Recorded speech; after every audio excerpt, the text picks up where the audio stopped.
regional and political parties which are national. Very few political parties are national.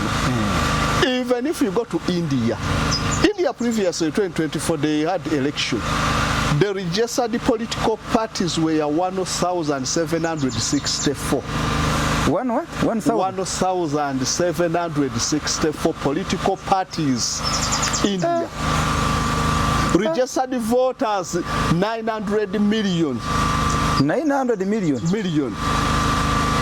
Electoral Commission. India is 1.5 billion. The largest democracy in the world. 1.5 billion. Yes. It is the largest democracy in the world. So the registered voters 900 million. 900 million. The Electoral Commission and the Electoral Commission employed 5 million workers and 5 million cops, political policies were involved. Constables. India. So those are all political parties.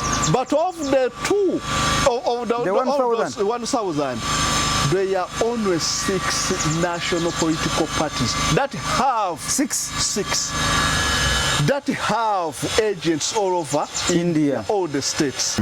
So the idea of Muammar Gaddafi would have been okay to countries like Uganda, Rwanda, where we don't have religious claim over some places. No one can claim that the mountain, Virunga Mountain, is for God of the Kongs, the Congolese. Then that one out. But any conflict with religious attachment is not easy. So that's where the problem is. Then going back to those people who established back Israel, they failed to solve some of the problems because of the British hypocrisy. It was Britain that promised the Arabs within what they call the Mark-Mahon correspondence. Mark Mahon was a mayor of Mecca. So Britain wanted to fight over Ottoman, and they used to exchange letters promising the Arabs that we are going to give the entire Arab land. Mark-Mahon correspondence. Correspondence. Free your mind now. Be part of the People's Pan-African Parliament. The Pan-African Pyramid Debate with your speaker, Andrew Irumba Katusabe. The Pan-African Weekly Roundtable with the speaker Andrew Irumba Katusabe, the Emperor of the Irumba Chiefdom. Professor, you've got another title now. I'm the Emperor of the Irumba Chiefdom. Irumba, from where? Irumba from last week. I see. Irumba has become a chiefdom. Yes. Now an emperor. You know, now here we sit now, this is Irumba Chiefdom. When you go in the village, there is Irumba Chiefdom. So you have an emperor. Hey. You're prevailing over there. Hey. That's also good because it's Pan-African. Yes. Emperor. Professor William, you can say hi to our viewers. Yes. Good morning, viewers. Professor William is a civil rights lawyer. He's a former legal assistant to the former Attorney General, Chief Justice of Uganda, Bat Kature. He's a former legal assistant. I'm correct? Yeah, when he was the Attorney General. But he's also a former Chief Justice. Yes. So you worked for him when he was the Attorney General. Yes. Okay. So he's also a writer. He's an author. One of his books is Deal in the Desert. That book he wrote about the late Muammar Gaddafi and Tony Blair, whom he called the Tony Blood in his book. Nice to have you, Professor Alain William. And finally, on the other right is Comrade Samuel Kasozi, the philosopher, the walking encyclopedia. Kasozi is a senior researcher. Kasozi, you can say hi to our viewers. Okay, yes, greetings to our viewers. And it's a very great opportunity to be here, to be part of this panel, and to exhaust some of the ideas we have, so that we don't die with our ideas. So it's a very great opportunity. So here you are pouring out. Yes. Yeah. Kasozi at one time stood for Member of Parliament for Nakasongola.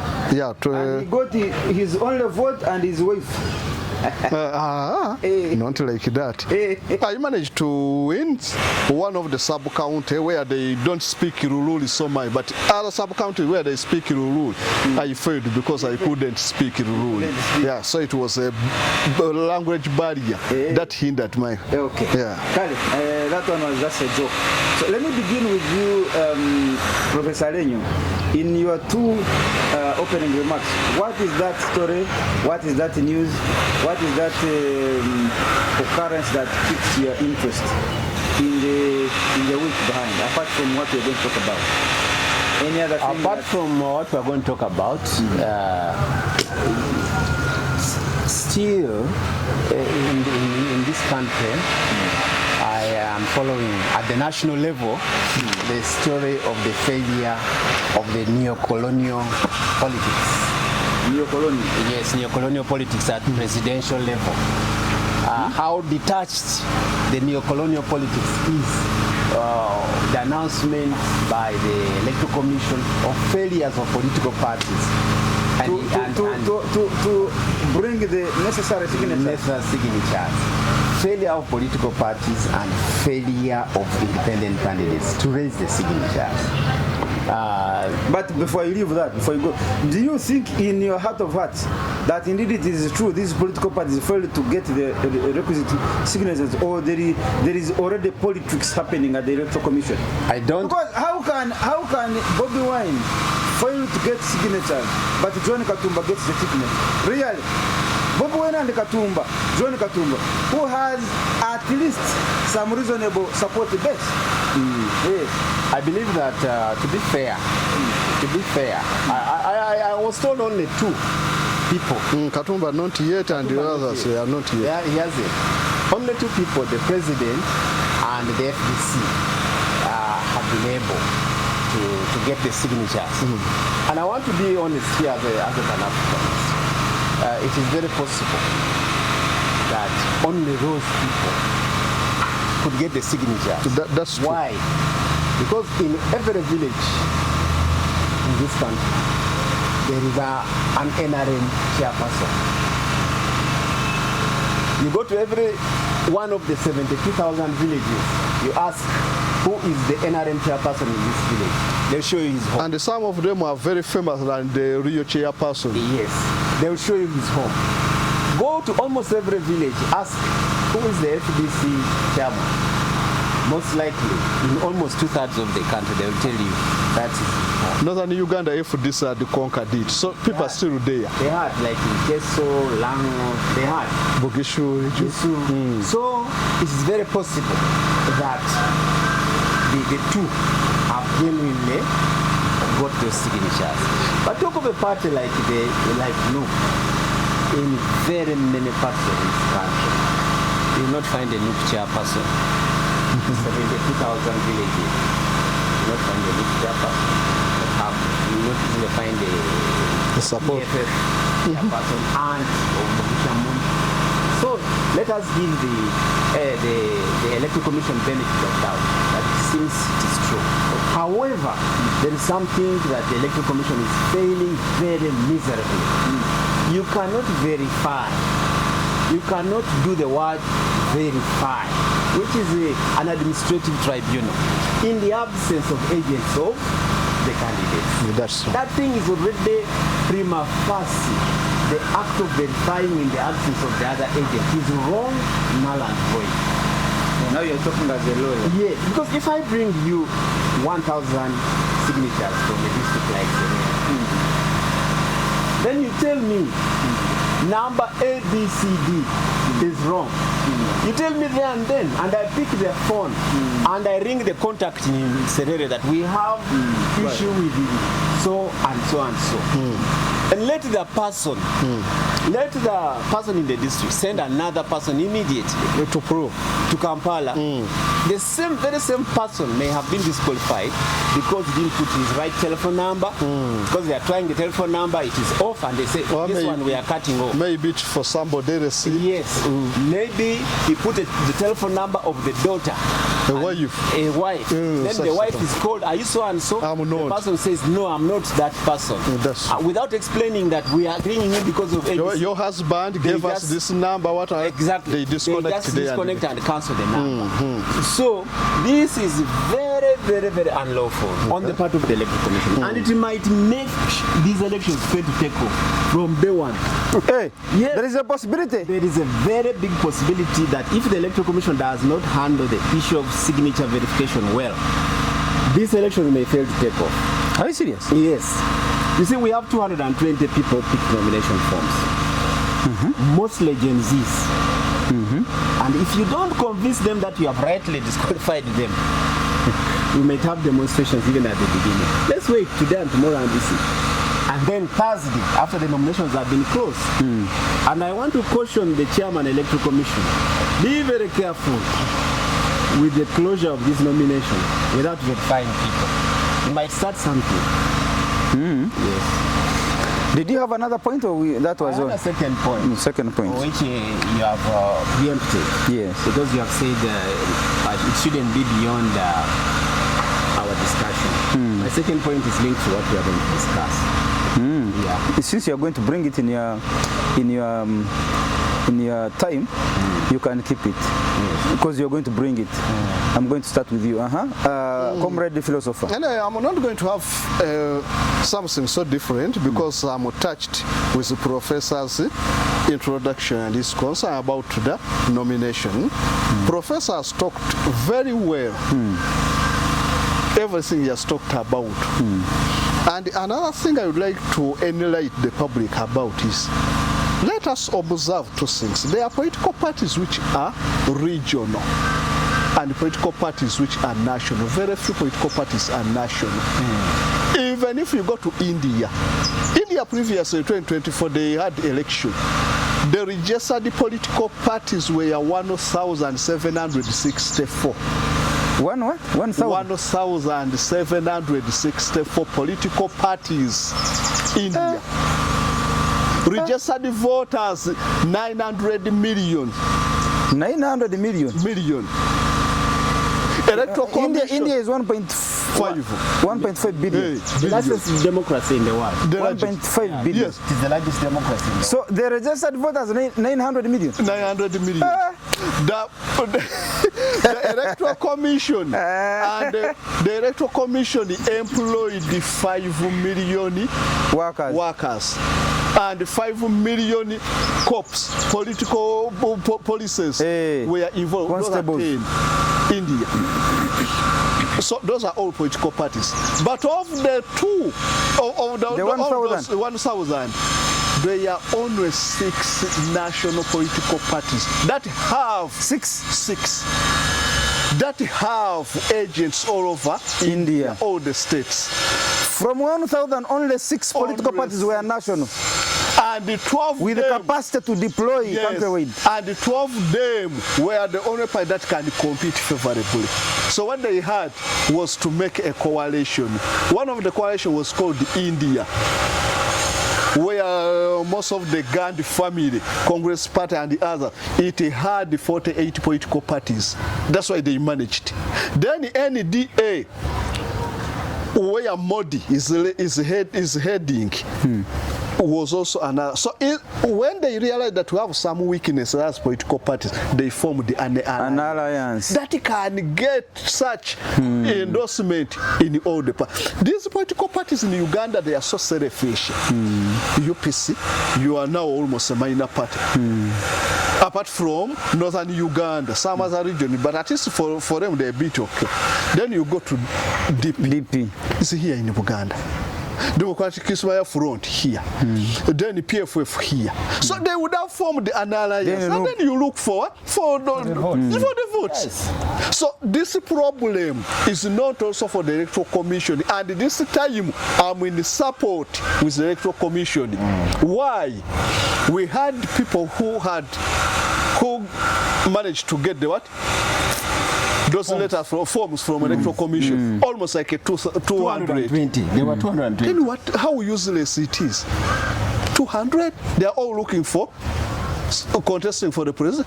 No. So they had to make some of those requirements so stringent so that we eliminate all those. So let the electoral commission be so strict. We eliminate most, we shall end up having 3 candidates. That's very fair. Instead of having a Katumba, having someone who has come with a Rolex and everyone let someone came in boots. Yes. Gum boots. All those. And you know there is even an askari of a certain school in along Mitiana Road. An askari of a certain school came also and picked the nomination for. So you see that madness. So this time the electoral commission has acted as a filter, and it will that presidential office next time it will have some kind of what respectability, knowing that you cannot just go there and then you go free. Then another thing about that, political parties have been having one of the greatest weaknesses. When I was in 2011, I'm the one who corrected those signatures for Bidandisari. But all the political parties were having a very infamous method. You just go to the yellow book at the LC, you begin writing the names. You just change hands. You write as a woman, then write as a man, we write everything and the phones. It's the same system these political parties have been doing. They just go to the LC register, they write. So this time let the electoral commission be so strict so that you go, you convince someone face to face, and that person gives you the signature. But political parties have been doing that. Another weakness, I will go to the NUP. NRM. Those people are so skilled in politics. They can foresee more than these other political parties. They came with a trailer of endorsement. Trailer of what? Those forms with signature. So that is equivalent to almost over 3 million. Then 2 million. Then why do you look for very few signatures when you know that these people can remove some of them? Uganda look for 2 million. You bring them. In Russia, one of the mayor of Vladivostok contested against Putin. Vladivostok, it's a city in Russia. So the mayor contested. They eliminated so many.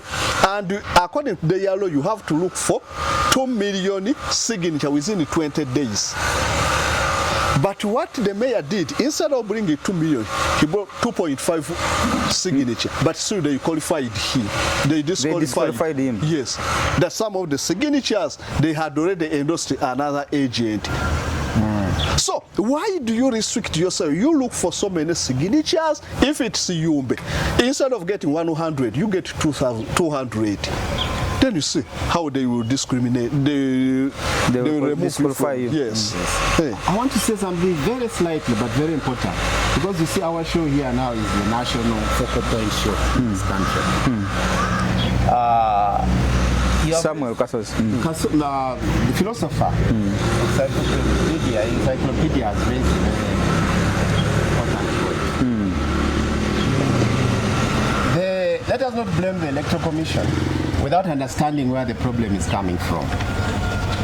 We have been through almost 30 years, 40 years of NRM politics. When you go to every village, almost everybody is on the NRM register. I think follow this technically. In every village, almost the whole village is in the yellow book. Which means, if we followed the Kenyan law, that would be the register of NRM. Where people willingly registered. Because in Kenya they have a law whereby when you form a political party, you get a register. And you are registered as a member of that political party with a card. Now, all Ugandans fear the system. They all register as NRM because of PDM. The privileges that you get. The privileges. Nobody would want to register for DP or no in the village because you will miss PDM. So, if you go to Kawempe North, the whole village is in the yellow book, registered as NRM. But when it comes to elections, they will vote Nalukola. Now this is where signatures are being disqualified. Because the system is indicating You are in NRM, register. you are in the yellow book, yet you are here endorsing no FDC. You see? Because you forgot that you are endorsing another presidential candidate, yet you are in the yellow book. So what would you have done? First remove yourself from the yellow book. Then Uganda endorse? Then you endorse another political party. Okay, that could have been the problem. That is a legal problem. Today you may not agree with it, but your name is still in the yellow book. It is in the yellow book and you forgot to withdraw it. Kasozi, have you understood that one? Yes. And this Kasozi has got it. Yeah, from Russia. What have you? Yes, and I just added it. The angle was not very well. That's why you have just expounded it. Yes. And those are very many people, by the way. Very many. Yesterday they were in NRM. They got disappointed. Now they simply cease to know. Some of them even voted in the primaries, but now they are endorsing another political party. Now, and some of them because they want money. You find that in NRM they are getting money because they are seeking. Then they turn again, they come to know. Because they are hard to love. That's how many? PDM, yes. Yes, how many PDM? Your name is there in the yellow book for you to benefit from PDM. Yes. Then after benefiting tomorrow, tomorrow at night, you want to receive to endorse Amuria. You see, I have been in test. Remember, it's money. I've been in every signature is money. Museveni has dropped a bombshell in Tesolango and Acholi that he's going to give every household 5 cows before elections. Before elections? Yes, that's the one. That is bribe now. No, it's not, because he's doing it before elections. Yes, but now we have entered into the campaign period. Incumbents advantage. Yes. So tell me, which villager is going to register as a no? 5 cows. 5 cows per household. Those are about maybe 5 million. Yes. So isn't that about 5 million? Yes, 5 million. One cow is the type of cows they give. Some 1 million. Yeah, some are even 500,000. It's more smaller. So tell me which villager is going to register as a FDC. As when there is a hanging promise of 5 cows per village. Secondly, the point I made earlier, when I go to my village Pakwach, and I go to if I'm in my village Pakwach, I know the chairman of NRM by name. Who is the chairman of NU? By name. Yes. Who is the chairman of NU? The same to me. I know the chairman of NRM at my village. Does NUP have an office? Does NUP has an official office in Pakwach town? A very big town, not even a village. Does NUP have an office in Pakwach district? In Panyimur? Does it have an office in Panyimur, the sub-county? In Odramachaku? Does it have an office in Odramachaku? Do you know that I know Odramachaku? I'm surprised. I know that. But now, how did they get the 100 signatures in Odramachaku without an office? Do they have a register of voters in Odramachaku? They cannot. Why? Because even the overall system is bad. So if the overall system is bad, why are you pushing on with these elections, which should not take up? So what should take place? I think the election shouldn't have taken place. We are not ready strategically and logistically. We should have had another Pan-African approach to these elections from the African villages, endorsing leaders from the village up to the national level. That would have been more honest. Like in China, the lead president is endorsed right from the village up to the national congress. Not in an election. Not an election. We don't need an election. There's Can you organize an election? There's too much fraud in elections. We don't have the capacity. Look at the money going to be involved. 1 trillion shillings. The cost is Right, Honorable Speaker, that money should not have been used for elections. We need hospital medicine. We need roads. We need to tarmac every district and every district. As Pan-Africans, I don't see why we have these elections. Okay, anyway, now let's go to our main topic. We have 2 topics this morning. One is, comrades, Israel, yesterday, they have killed over 120 people in Gaza. since yesterday. And we are just counting one day, over 120 people. The world is quiet. The world is so quiet, like nothing is happening. You get it? To me, there is a problem. How can the world keep quiet, Professor Lenyo, when somebody is killing people, killing the innocent children? I have seen the photos of malnourished children. Their mothers are carrying here on the laps, but it's like they are carrying bones. You know, somebody holding a baby and you see somebody is carrying bones. You look at the misery of that child, you look at the misery of the mother, all that courtesy of Israel. The rest of the world is quiet. Killing 100 people in one day. Hey, Professor, since this Gaza Strip war started,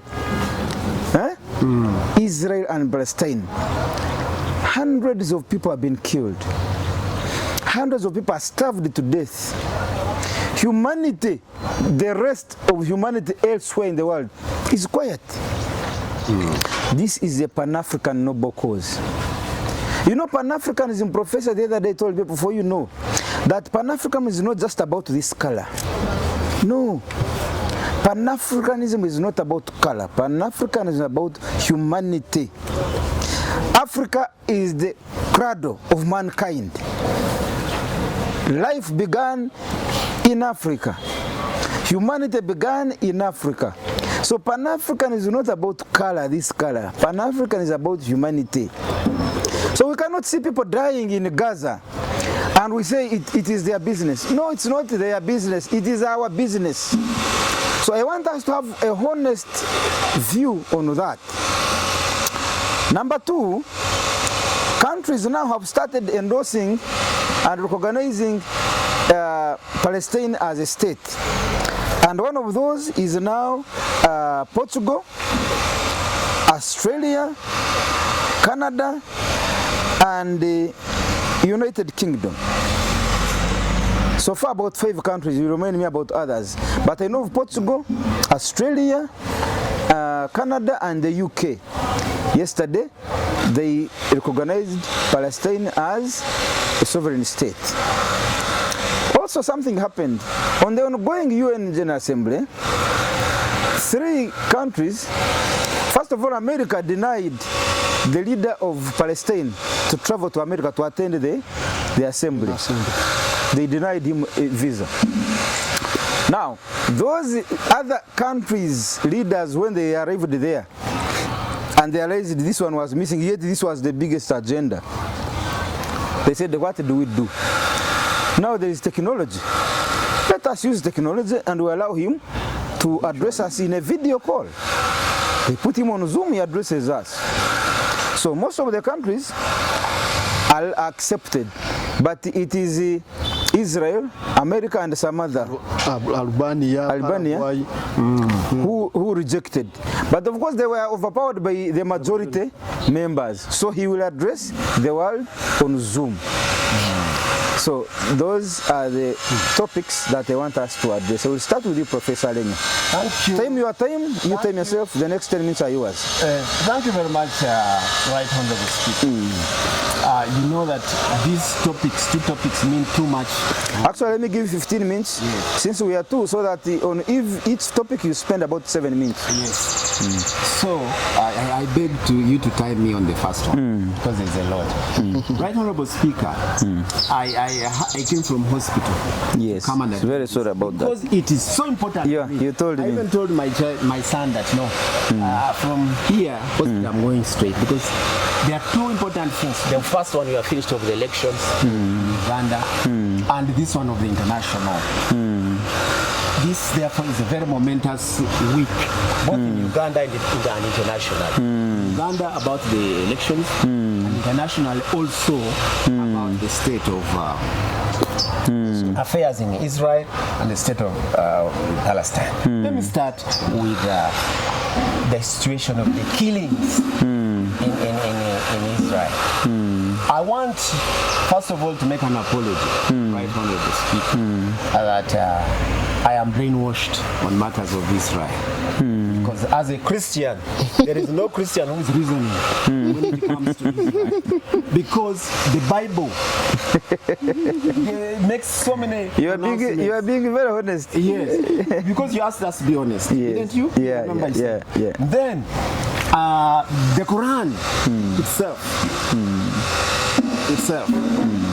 Then you look at who is talking. Look who is talking. There is something they say. Look who is talking. Who has the moral authority to talk? As Pan-Africanists, let's look at who is talking and who has the moral authority to talk. So on the issue of Israel, the problem is the Bible. The problem is the Quran.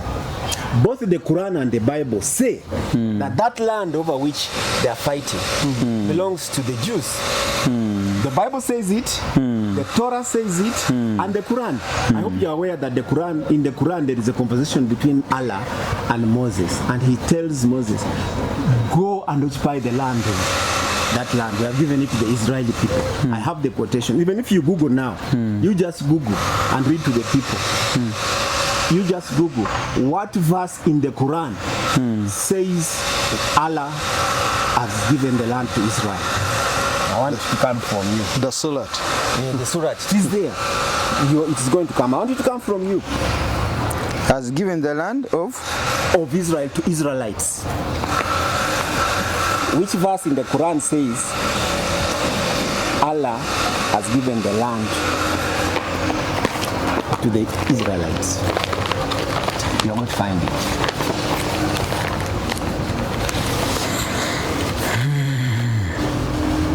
Surah Al-Ma'idah, chapter 5, verse 21. What does it say? O my people, enter the Holy Land which Allah has assigned to you, and do not turn back from fighting in Allah's cause, and thus become losers. This verse refers to Allah's command to the Israelis at the time of Prophet Moses or Musa to enter the Holy Land, Al-Ad, Al-Magadarasa, that God had written or prescribed for them. Exactly. So, read again the Bible where it says to Abraham, I have given you this land, which is in Genesis. You don't even need to read that. And when you read it from the Bible, it is the Torah. It's also in the Bible that the land of Israel, where Israel is located, belongs to the Israelites. It is not land belonging to the Jewish people. That's why I cannot condemn Israel for trying to reclaim Gaza. I cannot. Yes. I cannot also blame Israel for trying to reclaim the West Bank. What is the West Bank? The West Bank is land west of the Jordan. What is there in West Bank? We have cities like Hebron. What is Hebron?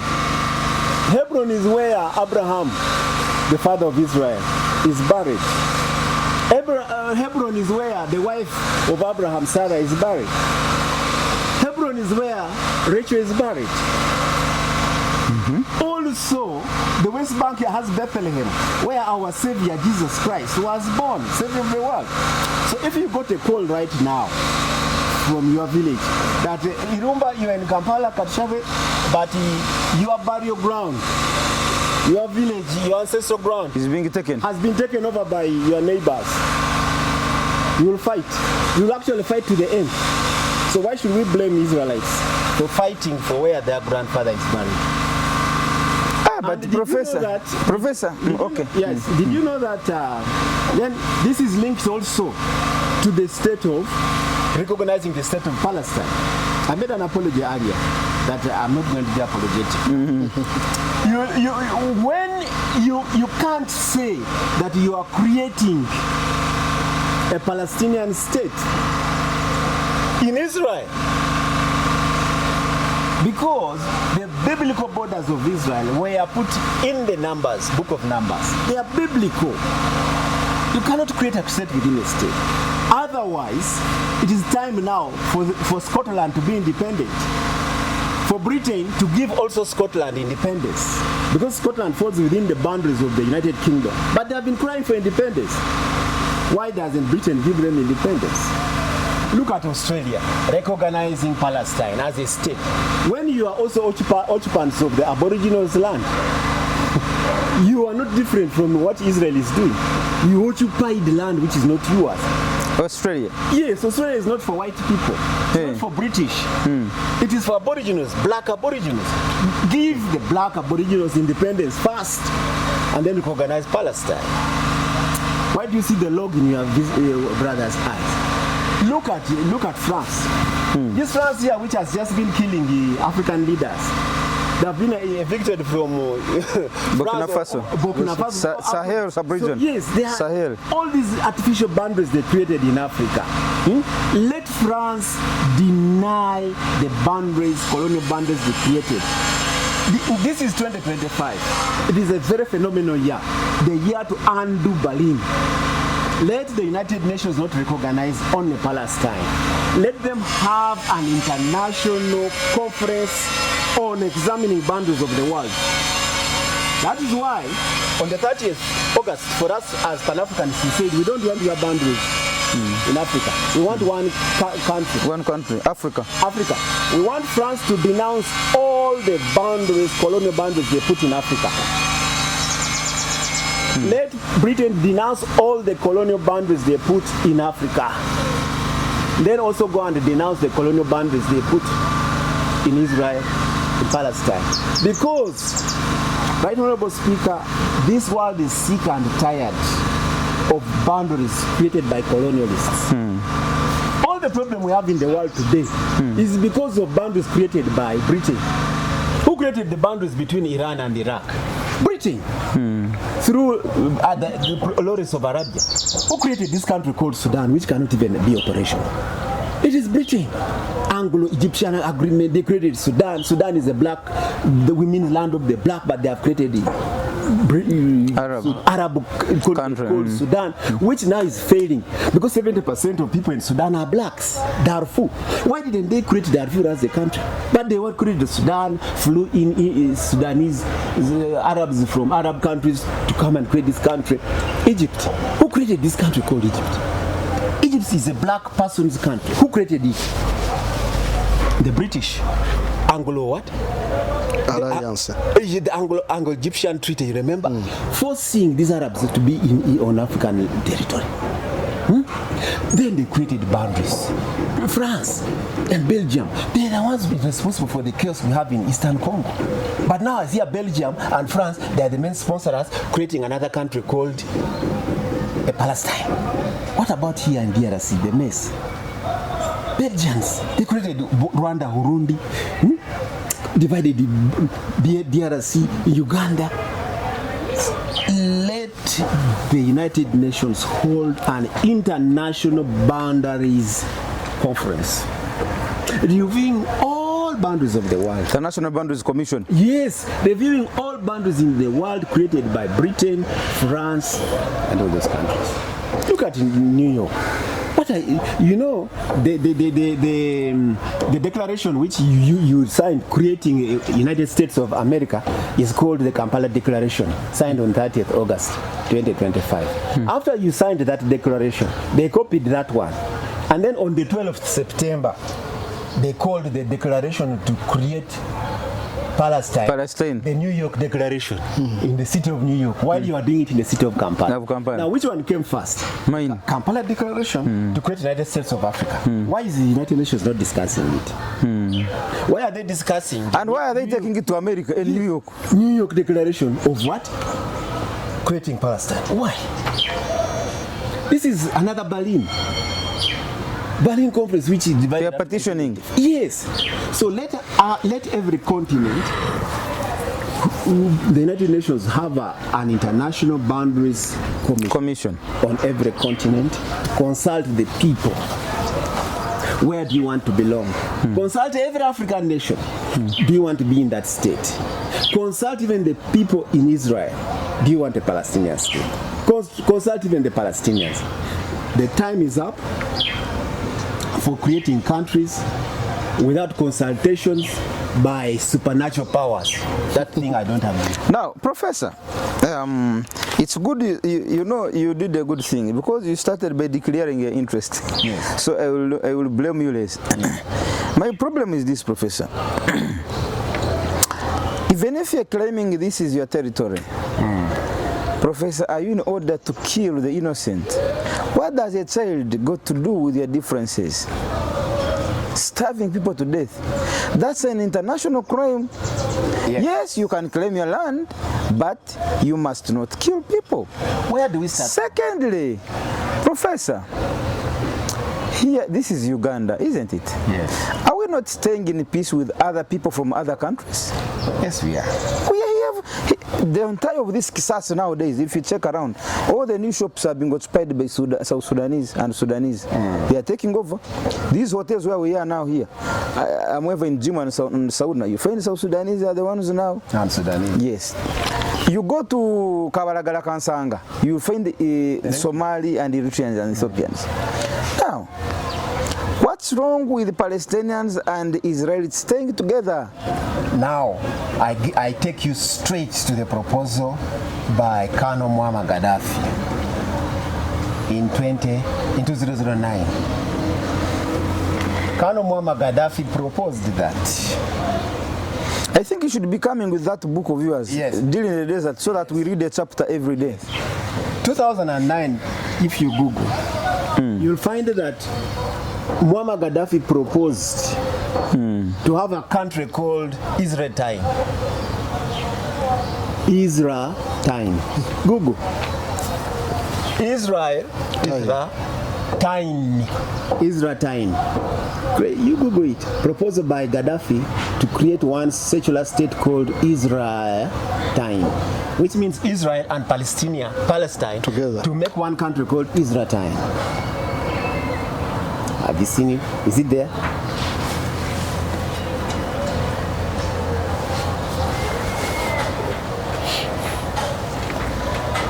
Yes. It has not yet come. In 2009, Libyan leader Muammar Gaddafi presented a plan he called Israel, a contraction of Israel Palestine. He argued that the two peoples should live together in a single democratic state rather than pursue a two-state solution. Exactly. He framed it as a practical alternative after decades of failed negotiations. Yes. Core of the Israel proposal: one unified country. Yes. Instead of separate Israel and Palestinian states, there would be a single state called Israel. Yes. Equal citizenship. Yes. All current residents of Israel, the West Bank and Gaza, Jews and Arabs alike, would be citizens with equal rights. Yes. Return of refugees. Palestinian refugees from 1948 and 1967 and their descendants would be allowed to return to this state. Yes. Shared governance. Yes. The new state would have a joint parliament and a new constitution. International guarantees. Gaddafi envisioned UN or Arab League oversight during the transition to ensure security for both communities. Exactly. Now, the proposal was widely publicized but rejected outright by both the Israel and the Palestinian leaderships. Arab League members did not endorse it. Most were still officially backing the 2002 Arab Peace Initiative two-state solution. Analysts often saw it as more of a rhetorical provocation by Gaddafi than a viable roadmap, though it did highlight the growing frustration with the stalled peace processes. So Israel was Gaddafi's name for a hypothetical one-state solution, a state encompassing Israel and Palestinian territories. Exactly. So, but Gaddafi was a wise man. That's what I was telling you. Why did the world reject the one-state solution of Gaddafi? And that's why when you asked me that, why can't the two people live together, I linked you to Gaddafi. To Gaddafi. I thought I was bringing something new. Kumbe Gaddafi had already seen it. Had already seen it and discussed it. And this, what is going to happen today in the United Nations is going to set up the world. It's a setup for chaos in the world. What are they trying to do? They are trying to split a city called of Jerusalem into two. The western side give it to the Jews, eastern side give it to the Arabs as a capital. That eastern Jerusalem is going to be capital city of the Arab state. Western Jerusalem, capital city of the Jewish state. This is taking the whole country back to Berlin. Berlin Conference? No, the Berlin Wall. Berlin Wall. When the East Germans, which marked the focal point of the Eastern world, was the capital city for the Eastern world, East Germany and the West East Germany and the whole of Eastern Europe, and then West Germany, the capital was West what? The West Bank. The West Bank of Berlin Wall. Western Berlin was in the Western influence, and Eastern Berlin was in the Eastern influence. Communist side. Communist side. Western Berlin was capitalist. And that is how the Cold War was run. Actually, the epicenter of the Cold War was Berlin Wall. That's true. Why? Because the city of Berlin was split into two. And its collapse marked the end of Cold War. Yes, once the Berlin Wall was brought down, Cold War ended. Now they want to take the world back to conflict. With the Western Jerusalem representing Christians and Eastern Jerusalem representing Arabs. This is a setup we should not allow. Actually, I buy the idea of Gaddafi for Israel time. One secular, non-Muslim, non-Jewish state, if that is the case. Otherwise, if that cannot work, then let the Jews have their way. Finally, I want to say this. The United Nations, where the conference is taking place, look at the Americans who are there. That's not their country. That is a country of Red Indians, whom they massacred and killed. So you talk about killing of 53 Arabs, 53,000 Arabs, and the daily killing of the people.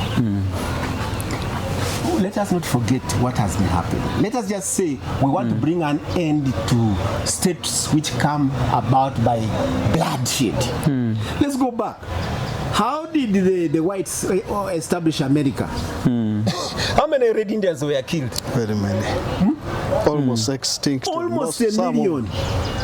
So there is no American who can stand up and say, we killed 1 million Red Indians. And then we created the state of America. But because the Israelites have killed 53 Arabs, we create a state of Palestine. You also dissolve your American state. Do you know how many Africans died in Namibia? Do you remember the Herero Rebellion? The Herero Rebellion. How many Africans were killed by Germans? How many Madagascans did the French kill? 1 million in a day. French killed 1 million Madagascans and cut the head of their king, which they returned last month. And this is the France talking of killing of 53 Palestinians, provoking a statehood. We should dissolve France. Hey. Yes. And so what is going to happen today? By 6 o'clock, the world will have been ushered into the final days of this world. Because by 6 o'clock, Jesus Christ is becoming a Palestinian. A Palestinian? Yes, by statehood. Because Jesus Christ was born in Bethlehem. The Bible says, look, you read the Bible, he was born in Bethlehem. So when you leave that part to Palestine, when Jesus you donate Bethlehem to the Arabs, you have made Jesus a Palestinian Arab by ancestry. From 6 p.m. today. Comrade Kasozi, Kasozi Samuel, the philosopher. What's your view? By the way, you've tackled only one point. Yeah. Okay, let him also tackle that, then he will come back to you on the other. Yes. Yes, Kasos. Anyway, that is too historical. And if at all we are to cross-check through history, then we will make that thing very complicated, even to the worst. Because his submission is as if he agrees with what Israel is doing to Palestinians. He's actually he's in concert with them. Yeah. Okay, Professor talked about two things, Israel and the Jews. The Israelites were the descendants of Jacob. And their place of nativity, really, it was the place talked about, the Hebron and the others. Then the Jews, those are the descendants of one clan of Judaism, of Judah. One clan. Yes, that's where the Jews come from. Then, about that, when these people were chased away from their place, it was in 135 by Emperor Hadrian. Eddie. Hey, Emperor Hadrian. So they staged the revolution, those Jews. Eddie or BC? Eddie. After this, Emperor Hadrian. It was called the Bakokoba Rebellion. Bakokoba? Rebellion. Bakokoba Rebellion. So that you have started. That's the rebellion. That marked, Bakokoba. Bakokoba Rebellion. That's the rebellion that marked or that sealed the fate of the Jews from settling in that place under the Roman Empire. So they were chased away from their motherland. You have got it? Bakokoba Rebellion. So they were chased away. You will get it, Bakokoba. Bakokoba. B-A-K-H. Bakokoba Rebellion. It was involving who? Emperor Hadrian. When in Hebrew things, that bar has to have an H at the end. Yes, that's true. Yeah. So, but even if you put in Emperor Hadrian, massacre to the Israelites, and they will bring it. So they were chased away. After almost 2,000 years, that's when the problem. Bakokoba revolt. Yeah, revolt. 132 to 136 CE. Yeah, that is CE. What is CE? CE is a common era. Instead of Eddie is misleading. After death. Anno Domino. Yes, Anno Domino. But in history we use CE. Common era. So it happened between 132 and 136. Yes. During the reign of the Roman Emperor Hadrian. The name sometimes appears as Bakokoba in non-English sources or when pronounced quickly, but the standard English spelling is Bakokoba. After the first Jewish revolt, 66 to 67 CE, Common Era, and the destruction of the Second Temple, Judea remained under Roman rule. Emperor Hadrian at first seemed sympathetic, but then banned the circumcision, began constructing a Roman colony called Alia Capitolina on the ruins of Jerusalem, and planned to erect a temple to Jupiter on the Temple Mount. The Roman god. Yes. These policies ignited deep resentment among the Jewish population. Leader Simon Bar Kosiba, known as Bakokoba, son of the star, who was hailed by some rabbis as the Messiah. Okay, let me end there. Yeah. So the problem, I got what you wanted. The problem we are now tackling is of a long time ago. So Emperor Hadrian, after that rebellion, he chased all the Israelites, all the Jews from that place, and named it Syrian Palestine. So from that time, even on the maps, there was no more Israel or Judea. It was Syrian Palestine. So the ingredient within that conflict arised from that rebellion. So 2,000 years the Israel were wandering in different countries without their nation.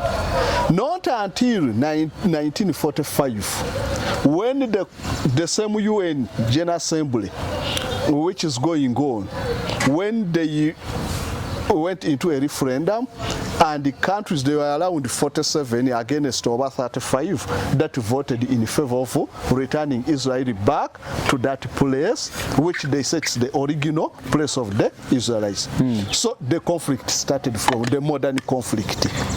So if we are to look into history, then that's very, we shall not even find the solution for that.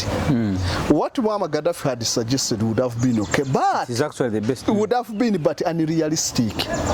It would have been hard. Why? The Israelites, they are not claiming for their state, but for the holy places. That's the most. And when you look at the holy places, because when you look at the promised land, or what we call the Levant, it goes up to Saudi Arabia, then up to the sides of Turkey, Anatolia, Turkey, then Jordan. All those, they are part of the promised land. So it's very big. So when you start to claim for the promised land, then you end up taking all those countries, Saudi Arabia, Jordan, what and what, which is very big. So what they need the most is to restore their temple back. That's the problem. And all this you are seeing, they are leading us to rebuilding the holy temple as the Jews. And they cannot rebuild the holy temple without having ownership of the Temple Mount. The Temple Mount is that place where the temple is. It's of like 30 square acres. It's the most holy place for the Jews. But remember, with all the incident that happened after the Bakokoba rebellion, there came the Muslim Empire after the days of Prophet Muhammad 632. Then the Caliph that followed, they started to establish the Muslim Empire. So they constructed, remember the Roman wanted to create their earlier Capitolonia as the city. The one you talked of, the Bakokoba rebellion. Then they failed. Then Emperor Constantine, 325, constructed the Church of Holy Spirit, and it's still there. 325. Yes, it is still there. The Church of the most holy church, apart because the one of Jerusalem is no longer there in the world currently. Church of Holy, it was built almost adjacent to the place where the holy temple of the Jews was. So the Christians now have their what? Holy place there. Then when Muhammad came after his death, then they started, it was called the Omar, Caliph Omar. He constructed that Masjid al-Aqsa in the exact place where the holy temple was, which the Jews claim that it's where God chose amongst all the places. So all the three religions, Abrahamic religions, have claim on that place. The Christians, they have Holy Church of Holy Scripture. The Muslims, they have Masjid al-Aqsa, they have Masjid al-Sarahiyya there, they have Dome of the Rock, they are all there for Muslims. Then the Jews, they want to establish back their temple. So the conflict is all about that mountain. So when you talk about a united, or the Palestine,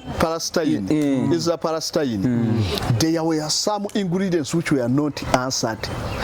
Who will have ownership over that holy place? Temple Mount. So all of the controversy is from that place. So the idea of Muammar Gaddafi would have been okay to countries like Uganda, Rwanda, where we don't have religious claim over some places. No one can claim that the mountain, Virunga Mountain, is for God of the Kongs, the Congolese. Then what? That one out. But any conflict with religious attachment is not easy. So that's where the problem is. Then going back to those people who established back Israel, they failed to solve some of the problems because of the British hypocrisy. It was Britain that promised the Arabs within what they call the Mark-Mahon correspondence. Mark-Mahon was a mayor of Mecca. So Britain wanted to fight over Ottoman, and they used to exchange letters promising the Arabs that we are going to give you the entire Arab land. Mark-Mahon correspondence. Correspondence. So Britain promised the Arabs that you are going to have the entire Arab land as yours. Support us, we defeat the Ottomans. Then the Arabs supported because they had that assurance that Britain, after the war, they are going to give us all that land. You have got it? Yes. The Mark Mahoney correspondence. Then after the year, then Britain signed. This is a famous series of letters exchanged between Sir Henry Mark Mahoney, British High Commissioner in Egypt, and Sharif Hussein of Mecca during World War I. Britain promised support of an Arab kingdom in exchange for an Arab revolt against the Ottoman Empire. This letter became highly controversial in relation to British commitments about Palestine. Yes. So the Arabs took that as a promise. You have all this information in your head. You see, that's why I call you a walking encyclopedia, because now for us we have to go on the, but for you have it. What's the spelling? No, I can't see. MC MAHO, then Hussein. Mark Mahoney. Yes. Mahoney. Yes. So it was during the First World War. That's where your enmity between the Arabs and Israel started from. But at first they were living together. What Gaddafi promised, those people were living together really happy until when the British came. That's so it's the British who defeated these people. Exactly. They were living together. The Jews were there. The Jews that remained there were there. Yes. And the Arabs were there, associating everyone who played, because Ottoman used to give freedom of worship. So everyone could worship the way he pleases. But it was Britain that created hatred, promising the Arabs that you are going to have the entire, from Saudi Arabia, Oman, that Arabian Peninsula. Exactly. Then you go to Turkey, to Egypt. It was Britain through the Mark Mahoney correspondence. Then they supported Britain and they defeated the Ottoman Empire and chased them away. Yes. At the same time, they also signed the Balfour Declaration with the Jews, promising to restore the Jewish country. In the same areas, they promised the Arab that it will be your areas. The Balfour Declaration. The Balfour Declaration. Yes. Who was the foreign minister? Yes. Rodi Asa Balfour. So they were playing Arabs against Jews. Exactly. Just to win German and the Ottoman. Yes. So after Ottoman Empire. Yes. Afterward, they failed to implement it. They failed to fulfill the promises. Then these people started fighting against one another. This is a real encyclopedia. Yeah, walking encyclopedia. Yes. You see, for us, we have to refer to the computer. For him, he has it. Now, when you go to cross-check, you find it is the same thing. Give you information, then you take. I want you to continue from there. You remember the point that all the Middle East problem we are seeing is the creation of Britain. That's true. I'm telling you.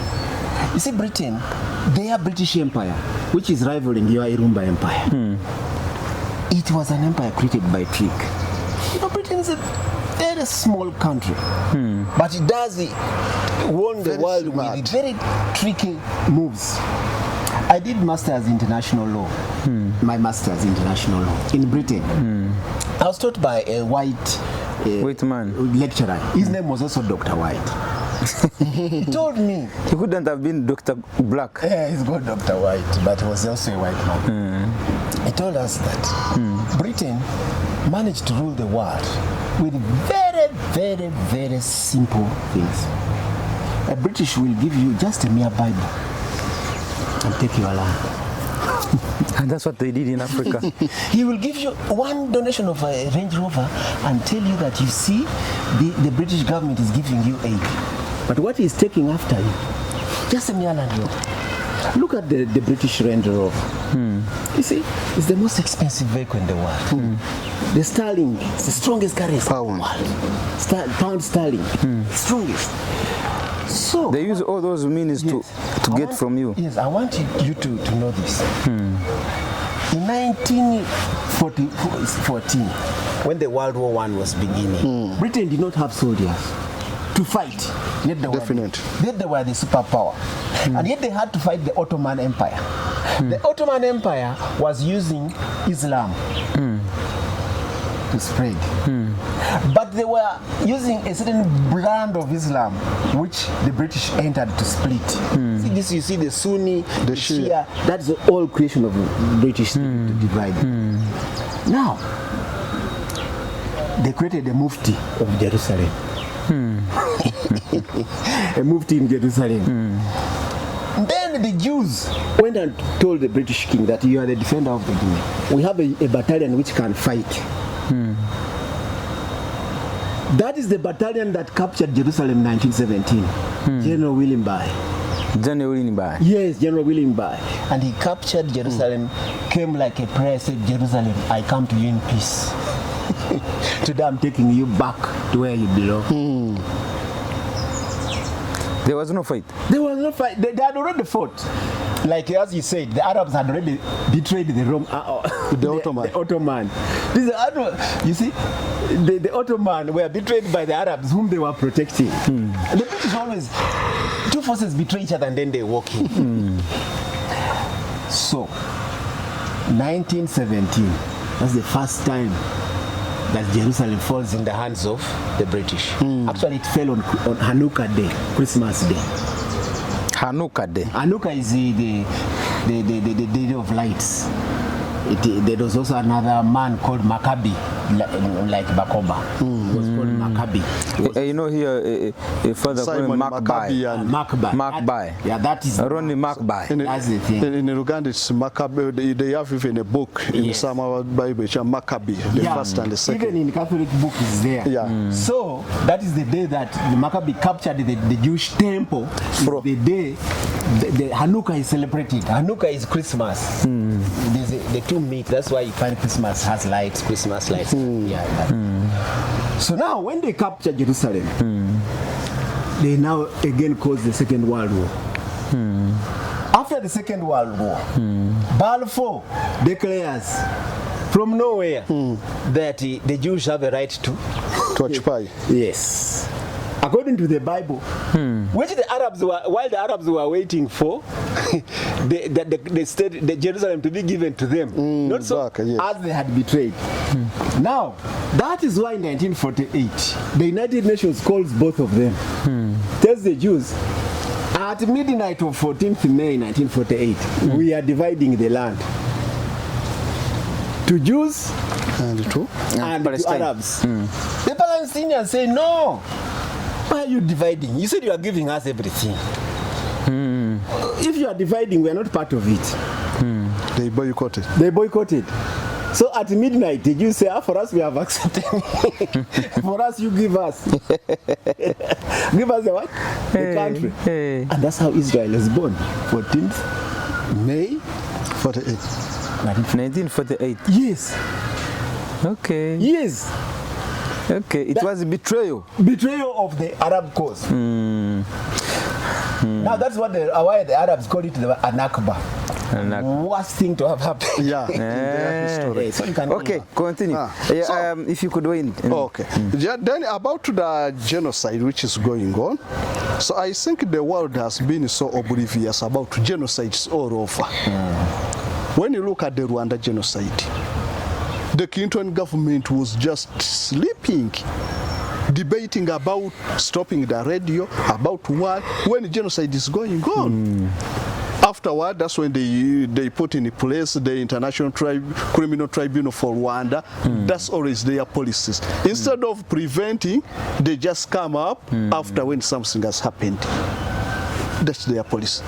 Uganda, look at the Srebrenica massacre. Srebrenica? Yes, Srebrenica massacre 1995. Where was that? In Bosnia, Yugoslavia. About 480 people were killed just in a week by the Serbs, the Christian Serbs against the Muslims. When it was Clinton who brought up that problem, who bombed the Belgrade and what, and forced the Slobodan Milosevic, Radko Mladic and the others to turn against these people. So the massacre took place under the watchfulness of the UN. UN was there. They are the one who left those people, deserted them, as they did in Rwanda. It happened. That's the massacre. You look at the Rohingya massacre in Burma. Rohingya? The Muslims are being killed in Burma. Day and night, the world is lost. So those countries, they are no longer having the right to be the one determining what is right and what is wrong. They have lost that. US has lost because they have been accomplice to most of these genocides. Yes. France has been a part. Rwanda genocide, they have been a part. So that's why all these things are happening, because these countries are so oblivious about what is going on. So even what these people are going, the two-state solution. The two-state solution failed in 1948. Up to now, almost 80 years it has failed. Then how do you think those people will implement it? So that's the problem with the Middle East. It needs at least, instead of legality and the others, to go back to humanity. And we find how can these people live together. But the problem is about religious hatred amongst those people is the most problem. Humanity. Professor Allen, in 2 minutes on that issue of the you had the issue of what? Of the genocide. No, genocide. You see, you genocide. He has made it very well. I just need to add to his point. He said people have been wrong and mishandled the issue of genocide all over. If we go backwards, so the issue of genocide of 53 Gazans must not be handled in abstract of all other past genocides. If we are not careful, even the creation of a two-state solution, the one-state Arab bordering in one capital, they are setting up the world for even worse genocide. Do you know that it is the British who created Pakistan and against India? They were supposed to give independence to Pakistan and India in one day as a united people. But you know what Britain did? They said, no, we can't give one independence to these two people. They will be too strong. They will be united. At least let us divide them. Then Jawaharlal was between Hindu and Muslims. And they divided in Pakistan for Muslims, India for the Hindu. And since the day they opened their mouth like that, there has never ceased war between Pakistan and India. Daily. That is the hottest border in the world. And the enmity is too much. It's too strong. Pakistan and India. Yes. Every day, you are talking of genocide in Gaza. Because of the British, every day 7 Indians are killed. We can also add on that after India getting independence, the Muslims who were in India, they started traveling from India to Pakistan, and they were killed on the way. Trains were attacked, and even the Hindus who were in Pakistan had to go back to India, and they were also killed. Yes, that's how the enmity came up. And do you know who did this? It was Britain. Hey. Yes. So we must not allow them to do anything. The solution is what you proposed. What you proposed on 30th August is the solution. The Kampala Declaration. One Africa. One country. One country. One Israel. One country. One country. According to Muammar Gaddafi. One Israel. One country. Yes. We go to Pakistan and India. We make it one country. North Korea, South Korea. North Korea, South Korea, who are behind it? It's one country. South Sudan, North Sudan. What is this? One country. Rwanda, Burundi, Uganda, one country. Rwanda, Burundi, one country. What is the slogan, Right Honorable Speaker? You finished it. You said one what? One country. That is it.